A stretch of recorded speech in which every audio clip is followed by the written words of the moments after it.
रोशनी रसोई में खड़े होकर अपने बॉयफ्रेंड अर्जुन से वीडियो कॉल पर बात कर रही थी कि तभी उसकी माँ उर्मिला वहाँ आती है। हे राम, इस लड़की ने सारी सब्जी जला दी। मैंने इसे गैस बंद करने भेजा था और इस लड़की को देखो वीडियो कॉल पर बात करने की पड़ी है। ओ सॉरी माँ, मैंने ध्यान नहीं दिया, मैं भूल गई। ध्यान देगी भी कैसे, सारा ध्यान तो तेरा उस सुमित्रा के बेटे अर्जुन पर रहता है। अरे 24 साल की हो गई लेकिन तुझे अभी तक चाय बनानी भी नहीं आती, फिर ससुराल में जाकर खाना कैसे बनाएगी। रोशनी अपने पड़ोस में ही रहने वाले अर्जुन से प्यार करती थी। अब उसकी शादी की उम्र हो चली थी लेकिन रोशनी को खाना तक बनाना नहीं आता था। उसकी इस आदत से उसकी माँ काफी परेशान थी। तो वहीं दूसरी तरफ अर्जुन अपनी भाभी के बनाए हुए खाने में कुछ न कुछ कमी निकालता रहता। ओफो, ये क्या भाभी, आज फिर से आपने इतनी पतली दाल बना दी, इसमें इतना पानी डाल दिया। अगर ऐसा ही है ना देवर जी, तो अब ब्याह करके अपने लिए कोई बीवी ले आओ, वही आकर बनाएगी तुम्हारे लिए बढ़िया बढ़िया पकवान। सुमन गुस्से में अंदर चली जाती है। ओफो अर्जुन, तू अपने मुंह पर कंट्रोल नहीं कर पाता ना, बेचारी को बेकार में ही सुना दिया। और ठीक ही कह रही है वो, अगर तुझे अच्छा खाना खाना है ना तो शादी कर ले, मैं तेरे लिए लड़की ढूंढना शुरू कर देती हूँ। उसकी जरूरत नहीं है माँ, लड़की मैंने देख ली है, यहाँ 4 घर छोड़कर ही रहती है। वो अपनी उर्मिला आंटी की बेटी है ना, रोशनी। हे भगवान, तुझे वही आवारा लड़की पसंद आई, जब देखो तब तो वो बाहर घूमने जाती रहती है, तो फिर घर कब संभालेगी। माँ आप जैसा सोच रही है ना, ऐसा कुछ भी नहीं है। वो बहुत समझदार और संस्कारी है। मैं तो कहता हूँ आप मेरी शादी उससे करवा दो, और उससे नहीं करवाओगी तो मैं किसी और से भी नहीं करूंगा। फिर क्या था, सुमित्रा देवी को अपनी बेटी की जिद के आगे झुकना ही पड़ता है और वो रोशनी से उसकी शादी करवा देती है और ब्याह कर रोशनी अपने ससुराल आ जाती है। अगले दिन उसकी पहली रसोई होती है जिसमें उसे हलवा बनाना होता है, तो वो कलाई में दर्द का बहाना बनाकर हलवा अपनी जेठानी से बनवा लेती है। इस तरह उसकी पहली रसोई की रस्म तो निकल जाती है लेकिन अंदर ही अंदर रोशनी घबरा रही थी। हे भगवान, मैं घर का बाकी सारा काम देख लूंगी, बस कोई मुझे खाना बनाने के लिए ना कहे बस। एक रोज उसकी जेठानी, रोशनी चलो जाओ रसोई में जाकर सबके लिए खाना बनाओ, कुछ ही देर में सब खाने के लिए आते ही होंगे। अच्छा तब तक मैं दूसरे काम निपटा लेती हूँ, किसी चीज की जरूरत होगी तो मुझे बताना। हाँ चलो, इसी बहाने मुझे भी आज रसोई से छुट्टी मिल जाएगी। ये कहकर रोशनी की जेठानी सुमन वहां से चली जाती है। रोशनी रसोई में जाती है तो उसे कुछ भी समझ नहीं आ रहा होता। फिर वो घबरा कर अपनी माँ को फोन लगाती है। माँ, मुझे खाना बनाने के लिए बोला गया है, लेकिन तुम तो जानती हो ना मुझे खाना बनाना नहीं आता। तभी तुझे कहती थी सीख ले, लेकिन तू मेरी सुनती कहाँ थी। माँ, मुझे डर लग रहा है और तुम हो कि मुझे अभी भी ताने देने में लगी हो। अच्छा चल, अब अपने मगरमच्छ के आंसू बहाना बंद कर, मैं ही कुछ देर में खाना बनाकर तेरे घर के पीछे आती हूँ, तू रसोई की खिड़की से खाना पकड़ लेना। कुछ देर बाद उर्मिला खाना बनाकर ले जाती है और रसोई की खिड़की से रोशनी को पकड़ा देती है। Oh thank you so much माँ, तुसी ग्रेट हो, I love you I love you I love you. अच्छा चल, अपना ध्यान रखना, मैं चलती हूँ। कुछ देर बाद रोशनी सबको खाना बनाकर परोसती है तो इतना टेस्टी खाना खाकर उसकी सास उसकी खूब तारीफ करती है। बिल्कुल ठीक कहता था तू अर्जुन, रोशनी बहू तो बहुत अच्छा खाना बना लेती है, नहीं तो बड़ी बहू से तो आज तक इतना अच्छा खाना नहीं बना। बड़े ही अजीब है मेरे ससुराल वाले, जिस थाली में खाते हैं उसी में छेद करते हैं। आज तक इतने सालों से मैं इन्हें बनाकर खिला रही हूँ तो मेरी तारीफ तो एक बार भी नहीं की। ठीक है माँ, अगर ऐसी बात है तो आज से सुबह शाम की रसोई रोशनी संभाल लेगी और खाना वही बना देगी और घर के बाकी काम सुमन देख लेगी। हाँ बिल्कुल सही कहा तूने, वैसे भी अब घर में 2-2 बहुएं हो गई हैं तो वो अच्छे से सब संभाल लेंगी। छोटी बहू तू कल से रसोई संभालेगी और बड़ी बहू तू घर के बाकी सब काम करेगी। अपनी सास का ये फरमान सुनकर तो रोशनी हैरान ही रह जाती है। फिर रात को वो अपने कमरे में बैठकर सारी सच्चाई अपने पति को बता देती है। यही सच है अर्जुन, वो सब खाना तो माँ ने बनाकर भेजा था, सच तो यह मुझे खाना बनाना बिल्कुल भी नहीं आता। अब माँ जी ने रसोई की जिम्मेदारी मुझे सौंप दी, लेकिन मेरी तो ये भी समझ में नहीं आ रहा कि मैं खाना बनाऊंगी कैसे। ओह गॉड रोशनी, ये तुमने क्या किया? अगर तुम्हें खाना बनाना नहीं आता था तो सीधे सीधे कह देती, लेकिन अब इस तरह तो तुमने मेरी बेइज्जती करवा दी। मैंने तो घर में सबसे तुम्हारी इतनी तारीफ कर दी थी, लेकिन अब मैं क्या ही करूं? हाँ आइडिया, मैं माँ को सब सच बता देता हूँ, वो अपने आप तुम्हें खाना बनाना सिखा देंगी। नहीं नहीं नहीं नहीं नहीं, मैं नहीं चाहती कि ऐसा करके आप सारा भांडा फोड़ दो। आप टेंशन मत लो, जब तक मैं खाना बनाना नहीं सीख जाती ना तब तक मैं माँ से खाना मंगवा लिया करूंगी। अब तो ये रोज का ही हो गया। वो रोजाना ही अपने पति को कहकर चुपके से अपनी माँ के घर से खाना मंगवा लेती और सबको बिना कुछ बताए वो खाना परोसती। इस तरह सभी उसके खाने की खूब तारीफ करते। अब तो रोशनी को पका पकाए खाना मिल जाता तो वो सीखने की भी मेहनत नहीं करती। ऊपर से पड़ोस में मायका होने के कारण वो जब मर्जी उठकर वहां चली जाती। ऐसे ही सब चल रहा था। एक रोज घर पर कुछ मेहमान आ जाते हैं तो उसकी जेठानी उससे कहती है, रोशनी मैं जल्दी से बाजार जाकर सब्जी ले आती हूँ, तब तक तुम खाना बना लो। जी ठीक है भाभी। सुमन सब्जियां लेने बाजार चली जाती है। उधर रोशनी लगातार अपनी माँ को फोन करे जा रही थी, लेकिन तबीयत खराब होने के कारण वो सोई हुई होती है और रोशनी का फोन नहीं देख पाती। कुछ देर बाद सुमन बाजार से लौट आती है। क्या बात है रोशनी, तुमने अभी तक खाना नहीं बनाया? रोशनी काफी घबरा जाती है और लड़खड़ाती हुई आवाज में कहती है, वो घर में कुछ सब्जी नहीं थी सिवाय इस करेले के। अब मेहमानों को करेले थोड़ी न खिलाएंगे, इसीलिए मैं आपके आने का मेरा मतलब इस सब्जियों का इंतजार कर रही थी। आप जाइए, मैं खाना बना लूंगी। लेकिन सुमन को उस पर शक होता है और वो वहीं दरवाजे के बाहर खड़े होकर सब देख रही होती है। वो देखती है कि रोशनी लगातार फोन पर फोन मिलाई जा रही थी। कुछ देर बाद उसकी माँ उठा लेती है। अरे यार माँ कहाँ चली गई थी, पता है तब से कितने फोन कर रही थी। अच्छा अब जल्दी से ना कुछ अच्छा खाना बनाकर पकड़ा दो, वो क्या है ना आज घर पर मेहमान आए हुए हैं। अच्छा ठीक है, मुझे थोड़ा टाइम दे, मैं बना कर ले आती हूँ। लेकिन सुमन उनकी ये सारी बातें सुन लेती है। कुछ देर बाद रोशनी की माँ रसोई की खिड़की से उसे खाना पकड़ा कर जाती है। ओह तो ये सारा माजरा है। देवरानी जी अपनी माँ के हाथों का स्वादिष्ट खाना हमें झूठ बोलकर खिलाती रही। अब इसका भांडा तो मुझे फोड़ना ही होगा। उस वक्त तो सुमन किसी से कुछ नहीं कहती, लेकिन अगले दिन वो जानबूझकर अपनी सास को रसोई में बुलाकर लाती है। माँ जी आप ना बहुत ही अच्छे राजमा बनाते हो, आप हमें भी वो रेसिपी बता दो ना, आज रात के लिए हम राजमा चावल बनाकर तैयार करते हैं। अच्छा ठीक है, मैं बताती जाती हूँ, तुम बनाती जाओ। ओह नो, अब ये दोनों रसोई में ही खड़ी रहेंगी तो फिर मेरा क्या होगा? अरे छोटी बहू किस सोच में पड़ गई, चल चावल पकाने रख दे एक तरफ। रोशनी घबरा जाती है और फिर वो कुकर की जगह कढ़ाई निकालती है और उसमें कच्चे चावल बिना पानी के ही पकने को रख देती है। अरे ये क्या बहू, अनाड़ियों की तरह क्यों खाना बना रही हो? फिर वो रोने लग जाती है और अपनी सास को सब सच बता देती है। माँ जी मैं तो ये खाना अपने पड़ोस के मायके से अपनी माँ से मंगवाती थी। सच तो ये है कि मुझे बिल्कुल भी खाना बनाना नहीं आता। देखा माँ जी, आप जिसकी इतनी तारीफ करते थे उसे तो ठीक से गैस तक जलाना नहीं आता। इसने अपने पड़ोस के मायके का खूब फायदा उठाया है अपनी माँ से खाना मंगवा कर। और आप हो कि आप तो बस मुझे ही ताने देते रहते थे। अपनी जेठानी की बात सुनकर रोशनी रोने लगती है। तभी उसकी सास अपनी बड़ी बहू से कहती है, तू चुप कर, जब तेरी शादी हुई थी तो तुझे कौन सा खाना बनाना आता था? तूने भी तो बाद में अपने मायके जा जाकर ही धीरे धीरे सीखा था। और रोशनी बहू इसमें रोने वाली कौन सी बात है? आज से मैं तुम दोनों को खाना बनाना सिखाऊंगी। अब सुमित्रा अपनी दोनों बहुओं को खाना बनाना सिखाती है। कुछ ही दिनों में दोनों बहुत अच्छा खाना बनाना सीख जाती हैं।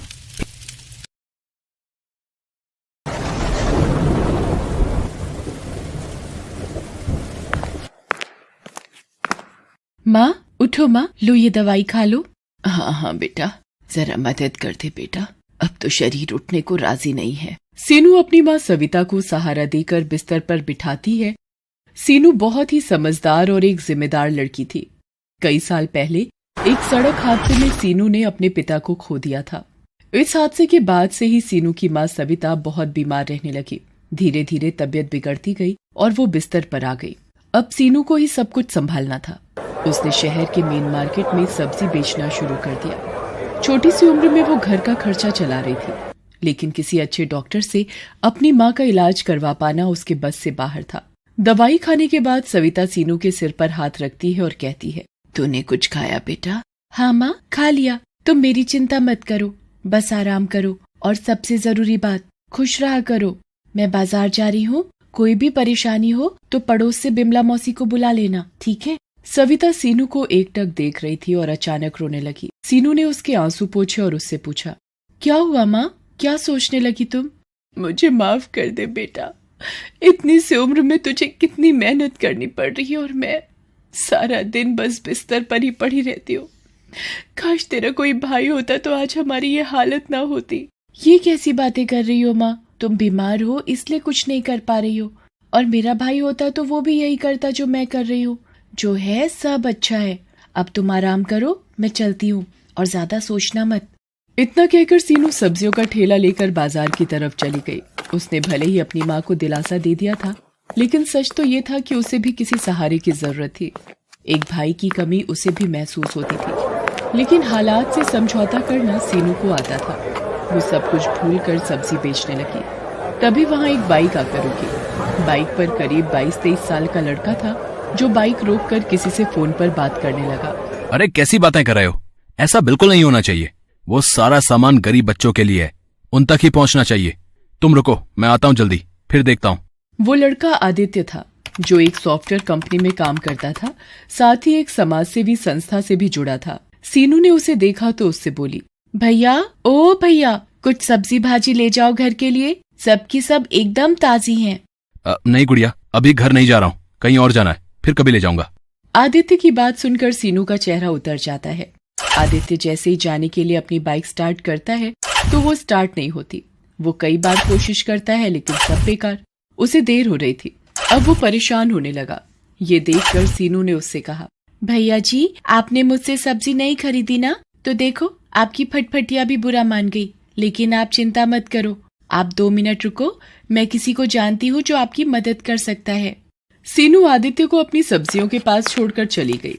कुछ ही मिनटों में वो अपने साथ एक मैकेनिक को ले आई, जिसकी दुकान पास में ही थी। उसने आदित्य से कहा, लो भैया, ये हैं गाड़ियों के डॉक्टर, ये सब ठीक कर देंगे। आदित्य सीनू की बात पर मुस्कुरा देता है। मैकेनिक अपने काम पर लग जाता है। आदित्य सीनू से कहता है, गुड़िया, तुम्हारा बहुत बहुत शुक्रिया। तुम मदद ना करती तो पता नहीं कितनी देर लग जाती। वैसे नाम क्या है तुम्हारा, और तुम्हारे पापा का है? मेरा नाम सीनू है, और मेरे बाबा वो तो भगवान जी के पास चले गए कई साल पहले। ओह, और तुम्हारी माँ? और कौन है तुम्हारे घर में? बस माँ और मैं। माँ भी बहुत बीमार है, वो तो बिस्तर से उठ भी नहीं सकती। अरे, तो तुम रोज यहाँ अकेले ही सब्जी बेचती हो? तुम्हारी मदद के लिए कोई नहीं है? नहीं भैया जी, कोई नहीं है मेरी मदद करने को। आप ही कर दो मेरी मदद, कुछ सब्जियां खरीद लो। 4 घंटे हो गए यहाँ खड़े खड़े। आज तो बोनी भी मुश्किल लग रही है। रक्षाबंधन आने वाला है, सोचा था सब्जी बेचकर जो पैसे मिलेंगे उनसे खूब सारी राखियां ले आऊंगी, तो उन्हें बेचकर और अच्छी कमाई हो जाएगी। और फिर मैं। फिर क्या? बताओ गुड़िया, क्या करना चाहती हो पैसों से? भैया, मैं अपनी माँ को पहले जैसे चलते फिरते देखना चाहती हूँ। मैंने सोचा था कि अगर थोड़ी कमाई हो जाएगी तो उन्हें अच्छे डॉक्टर के पास लेकर जाऊंगी। इतना कहते ही सीनू रोने लगती है। इतनी कम उम्र में सीनू में इतनी समझदारी देखकर आदित्य दंग रह जाता है। वो मन ही मन सीनू की मदद करने का फैसला कर लेता है। वो सीनू की सब्जियों को अलट पलट कर देखता है और उससे कहता है, अरे मैं तो भूल ही गया था, मैं एक समाज सेवी संस्था से जुड़ा हूँ। वहाँ कल गरीब बच्चों को खाना खिलाने वाले। तुम रुको जरा 1 मिनट। आदित्य तुरंत किसी को फोन लगाता है और कुछ देर बात करने के बाद सीनू से कहता है, चलो भाई गुड़िया, हो गया तुम्हारा काम। तुम फटाफट पैसे जोड़ो और मुझे बताओ, ठीक है? अभी थोड़ी देर में एक लड़का आएगा और तुम्हारी सारी सब्जियां लेकर जाएगा, ठीक है? अरे वाह भैया, आपका बहुत बहुत शुक्रिया। आपने तो मेरी बहुत बड़ी मदद कर दी। अरे नहीं गुड़िया, सब्जी तो कहीं ना कहीं से खरीदनी ही थी, तो तुमसे ले ली। वैसे अब खुश तो हो ना तुम? बहुत खुश हूँ भैया। अब आप देखना, 1 से 1 राखी खरीद कर लाऊंगी और उन्हें बेचकर खूब पैसे कमाऊंगी। फिर सब अच्छा हो जाएगा। खुश रहो, खुश रहो। अच्छा ये लो पैसे। लेकिन ये तो मेरी सब्जी के दाम से ज्यादा पैसे हैं भैया। भैया कह रही हो तो मैं भी छोटी बहन समझ के दे रहा हूँ, रख लो। और हाँ, ये लो मेरा फोन नंबर, कोई भी मदद चाहिए हो तो फोन करना, ठीक है? मैकेनिक ने आदित्य की बाइक ठीक कर दी थी। आदित्य सीनू के सिर पर हाथ रखता है और फिर अपनी बाइक लेकर चला जाता है। सीनू काफी देर तक आदित्य के बारे में ही सोचती रही। शाम के वक्त आदित्य की संस्था से एक लड़का आकर सीनू से सारी सब्जी ले जाता है। सीनू बहुत खुश थी। वो सारे पैसों से जाकर नए नए डिजाइन की राखियां खरीद लेती है और उन्हें अपने ठेले में सजाकर रक्षाबंधन से 1 दिन पहले बाजार आ जाती है और जोर से चिल्लाती है, राखी ले लो राखी, गुड्डे वाली, फूल वाली, गोटे वाली राखी, सुंदर सुंदर राखी ले लो। सीनू कई घंटों तक ऐसे ही आवाज लगाती रहती है, पर कोई भी उससे राखी नहीं खरीद रहा था। दरअसल कुछ ही दूर राखियों की एक बड़ी सी दुकान थी, जहां सीनू से ज्यादा वैरायटी की राखियां थी। इसीलिए सभी लोग उसी दुकान से राखियां खरीद रहे थे। ये देखकर सीनू फिर से उदास हो गई थी। शाम हो गई पर उसकी एक भी राखी नहीं बिकी। वो अपनी राखियों के साथ घर पहुंची तो उसे उदास देखकर सविता ने पूछा, क्या हुआ सीनू? जाते हुए तो बड़ी खुश थी तू। क्या बताऊं माँ, पूरा दिन धूप में चिल्लाती रही पर किसी ने एक भी राखी नहीं खरीदी मुझसे। सब लोग उस रामलाल की दुकान पर ही जा रहे थे।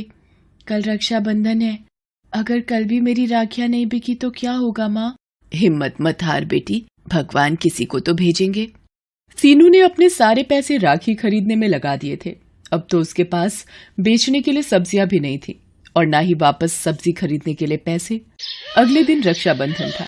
वो सुबह सुबह ही अपनी राखियां लेकर बाजार पहुंच गई। एक दो लोगों ने आकर उसकी राखियां देखी जरूर पर खरीदी नहीं। दोपहर हो गई थी। सीनू का सब्र टूटता जा रहा था।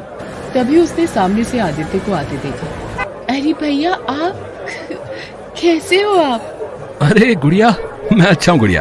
तुम्हारी राखियां देखने आया हूँ और खरीदने भी। अच्छा तो लीजिए ना, ये देखिए, इस पर कितना प्यारा गुड्डा लगा है और ये फूल वाली अच्छी है ना? सीनू खुश दिखने की कोशिश तो कर रही थी पर आदित्य उसका चेहरा देखकर सब समझ गया था।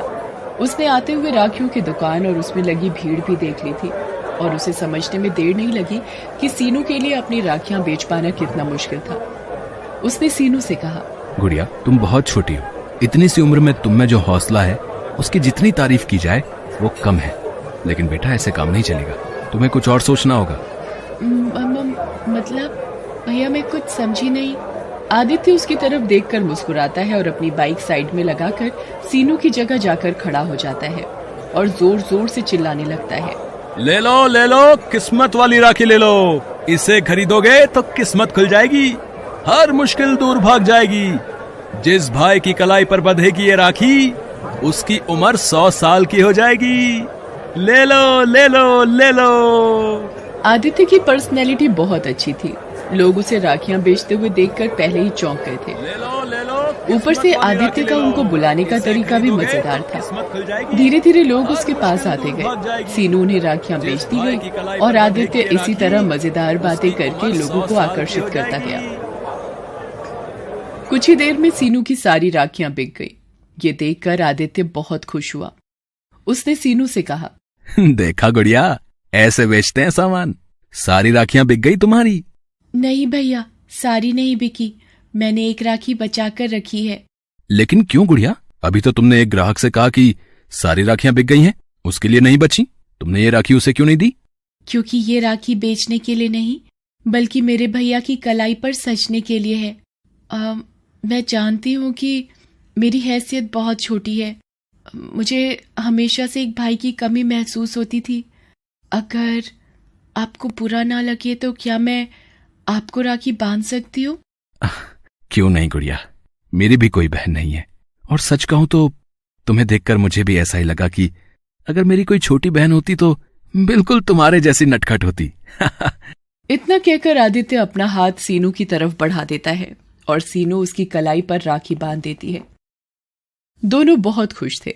फिर आदित्य अपनी जेब से एक तोहफा निकालकर सीनू को देता है। सीनू चौंक जाती है और कहती है, अरे भैया, ये मेरे लिए? हाँ, तुम्हारे लिए ही है। अब बातें छोड़ो और जल्दी से इसे खोल कर देखो। सीनू जल्दी से अपना तोहफा खोलती है। उसमें शहर के एक बड़े डॉक्टर से अपॉइंटमेंट का पर्चा था। सीनू की आंखों में आंसू आ जाते हैं। वो बस आदित्य को देखती रह जाती है, कुछ नहीं बोल पाती।